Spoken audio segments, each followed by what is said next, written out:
เพื่อเป็นการแก้เกี่ยวความพร้อมและให้ความรู้แก่บรรดาสถาบันการเงินจุลภาคเกี่ยวกับการปล่อยเงินกู้เพื่อการกสิกรรมซึ่งจะได้สร้างความเข้าใจให้แก่บรรดาสถาบันการเงินจุลภาคดังนั้นในระยะที่ผ่านมาทางธนาคารแห่งสาธารณรัฐประชาธิปไตยประชาชนลาวและสมาคมการเงินจุลภาคจึงได้ร่วมมือกับองค์การ ESDA และองค์การ FAO จัดสัมมนาเพื่อให้ความรู้แก่บรรดาสถาบันการเงินต่างๆประสงค์ของการจัดสัมมนาในหัวข้อในมื้อนี้ก็ถือว่าเป็นมีความหมายความสำคัญหลายเนาะเนื่องซึ่งว่าปัจจุบันประเทศเฮานี่ก็เป็นประเทศหนึ่งที่ทางด้านกสิกรรมเป็นประเทศที่แขนงกสิกรรมเพราะฉะนั้นนี่ทั้งสถาบันการเงินนี่จะมีวิธีการใดเพื่อที่จะสนับสนุนให้แก่การให้สินเชื่อให้แก่แขนงภาคกสิกรรมนี้เพราะฉะนั้นนี่ทางธนาคารในสปป.ลาวได้ร่วมกับสมาคมการเงินจุลภาคและองค์การ ESDA และองค์การ FAO นี้ได้มาจัดสัมมนานี้ให้กับสถาบันการเงินอยู่สปป.ลาวนี้เพื่อให้รู้จักวิธีการบริหารหรือว่าออกผลิตภัณฑ์หรือว่าการวิเคราะห์ความเสี่ยง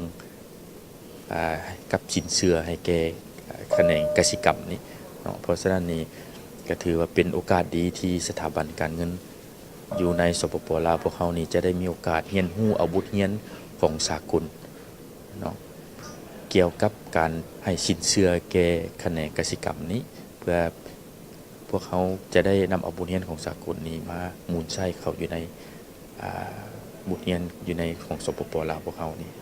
อิงตามการขยายตัวของตลาดกสิกรรมอยู่ในโลกที่เพิ่มขึ้นโดยเฉพาะก็แม่นอยู่ประเทศที่กำลังพัฒนาก็คืออยู่สาธารณรัฐประชาธิปไตยประชาชนลาวที่นับมือเพิ่มขึ้นนั่น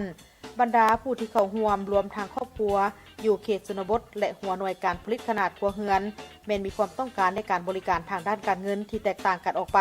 เพื่อช่วยให้พวกเขาเจ้าได้รับโอกาสในการเข้าถึงธุรกิจแขนงกสิกรรมให้ได้รับความสนใจจากบรรดาสถาบันการเงินเพิ่มขึ้นพวกเขาคาดหวังว่าภายหลังที่สถาบันการเงินที่เข้ามาร่วมในสัมมนาในมื้อนี้จะได้นำเอาบทเรียนนั้นเพื่อไปหมุนใช้ในการที่จะให้สินเชื่อแก่กับประชาชนผู้ที่จะนำเอาทุนนั้นไปเฮ็ดทางด้านไปผลิตเฮ็ดการผลิตกสิกรรมนี้ซึ่งว่าการผลิตกสิกรรมมันก็มีความเสี่ยงก็คือบรรดาท่านรับรู้นำกันแล้วพวกกสิกรรมพวกเขาแขนงกสิกรรมประชาชนส่วนหลายก็จะอาศัยในธรรมชาติเวลาสภาพเงินไขดีประชาชนที่ยืมไปหันก็สามารถนำชำร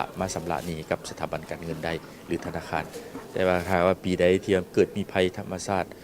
แม่นว่าเจ้าก็จะมีปัญหาบ่สามารถชำระหนี้ได้เพราะฉะนั้นนี่สถาบันการเงินในเมื่อที่จะให้สินเชื่อแก่แขนงกสิกรรมนี่ก็จะต้องได้พิจารณาปัจจัยหลายปัจจัยเนาะเพื่อที่จะสนับสนุนทุนให้แก่กับชาวเกษตรกร So we'd like to mention a few words about the joint ADA FAO Agricultural Finance Training and Coaching Program. So when we were formulating this project, we recognized that there is a very interesting opportunity for promoting the agricultural finance sector in Laos.